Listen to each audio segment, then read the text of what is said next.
राहुल गांधी ने अमेरिका में एक कार्यक्रम के दौरान भारत में सिख समुदाय की स्थिति पर अपनी राय रखी थी। उन्होंने कहा था कि भारत में ये सवाल उठ रहा है कि सिखों को पगड़ी पहनने की स्वतंत्रता मिलेगी या नहीं। इस बयान के बाद मनजिंदर सिंह सिरसा ने इस टिप्पणी को विभाजनकारी एवं नापाक करार दिया। उनका कहना है कि राहुल गांधी देश में धार्मिक स्वतंत्रता को लेकर डर का माहौल बना रहे हैं। सारा दिन झूठ बोलते हैं, पहले कहते हैं हाइड्रोजन बम आएगा, ये क्या इसको हाइड्रोजन बम बोलते हैं, फिर कहते हैं नहीं यार मेरा बम तो फुस हो गया।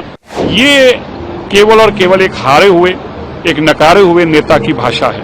अपनी हार के पीछे इतने लोगों को कटघरे में खड़ना, इतने लोगों को अगर एक ही बात कह देते कि भाइयों आपने मुझे हरा दिया है, मुझे फिर मौका देना, मैं अच्छे काम करूंगा, मेरी पार्टी अच्छे काम करेगी, गलती है तो माफ कर दो। अरे भाई राहुल गांधी परिवार के अलावा इस देश में कोई ठीक भी है? उसका नाम बता सकते हो? देखिए राहुल गांधी जी के पास बस यही नेगेटिविटी बची है। सारा दिन झूठ बोलते हैं, पहले कहते हैं हाइड्रोजन बम आएगा, ये क्या इसको हाइड्रोजन बम बोलते हैं, फिर कहते हैं नहीं यार मेरा बम तो फुस हो गया। ये केवल और केवल एक हारे हुए, एक नकारे हुए नेता की भाषा है। जब वो देश के प्रधानमंत्री के प्रति अपशब्द बोलने, माता जी के प्रति इलेक्शन कमीशन को बुरा बोलना, और अब इलेक्शन कमीशन को ये कह दिया कि कॉन्स्टिट्यूशनली अथॉरिटी जो है उसको चैलेंज कर रहे हैं। अपनी हार के पीछे इतने लोगों को कटघरे में खड़ना, इतने लोगों को अगर एक ही बात कह देते कि भाइयों आपने मुझे हरा दिया है, मुझे फिर मौका देना, मैं अच्छे काम करूंगा, मेरी पार्टी अच्छे काम करेगी, गलती है तो माफ कर दो, इसी से ही काम चल जाता। लेकिन सभी को पहले कहा हाई कोर्ट गलत, फिर कहा सुप्रीम कोर्ट गलत, फिर कहा इलेक्शन कमीशन गलत, ईडी गलत, सीबीआई गलत। अरे भाई राहुल गांधी परिवार के अलावा इस देश में कोई ठीक भी है? उसका नाम बता सकते हो?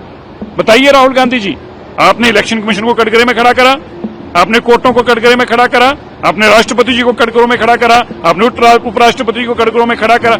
आपके अलावा इस देश में सभी गलत हैं और ठीक कौन है? जो हाइड्रोजन बम फेंकते हैं। क्या यार ये मानसिकता राजनेताओं की सोच है?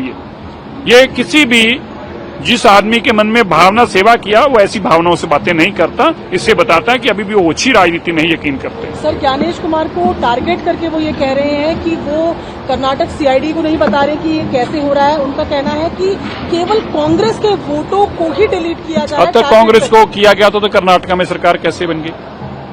आप एक बताइए, बार बार उनकी एक ही बातें जो हैं, क्या उनकी सरकारें पहले नहीं रही देश भर के अंदर? क्या हिमाचल में उनकी सरकार नहीं बनी? अब पंजाब में आम आदमी पार्टी की सरकार बन गई, दिल्ली में भाजपा की सरकार बन गई, राजस्थान में भाजपा की सरकार बन गई। कर्नाटका के अंदर जो वोटें अगर आपकी डिलीट कर दी, अगर इलेक्शन कमीशन ने आपके साथ जाति की और कांग्रेस के बूथों की वोटें हटा दी थी, तो फिर किसकी वोटों से आप चीफ मिनिस्टर बने हैं? किसकी वोटों से वहां पे सरकार बनी? इसका मतलब वहां की सरकार अनकॉन्स्टिट्यूशनल है, इसका मतलब सरकार गलत बनी हुई है। ये सारा का सारा केवल अरविंद केजरीवाल जी हो, राहुल गांधी जी हो, ये विरोधी जो मिलकर जब हार जाते हैं तो अपनी हार को मानने की बजाय कभी इलेक्शन कमीशन के सिर पर फोड़ते हैं और कभी ईवीएम के सिर पर। अभी एक बात नहीं, प्रूफ तो है उनके पास, ईवीएम का भी प्रूफ था। और अगर ईवीएम ही हैक थी तो फिर वोट काटने का स्थिति कहां थी? तो ईवीएम वाली कहां गई? जो उनके प्रूफ ईवीएम के प्रूफ होते थे कहां गए? क्योंकि ईवीएम से आजकल बोलना बंद कर दिया। पहले तो कहते थे ईवीएम हैक कर लेते हैं। ये झूठे हैं, बेईमान हैं, हारे हुए हैं। एसआईआर दिल्ली के अंदर, एसआईआर का मैं वेलकम करता हूं। दिल्ली के अंदर हम बार बार कह रहे थे, आप मेरे ट्वीट चेक कीजिएगा कि इन्होंने घुसपैठियों की वोटें बनवाई हैं। ये एसआईआर होना दिल्ली में बहुत जरूरी था।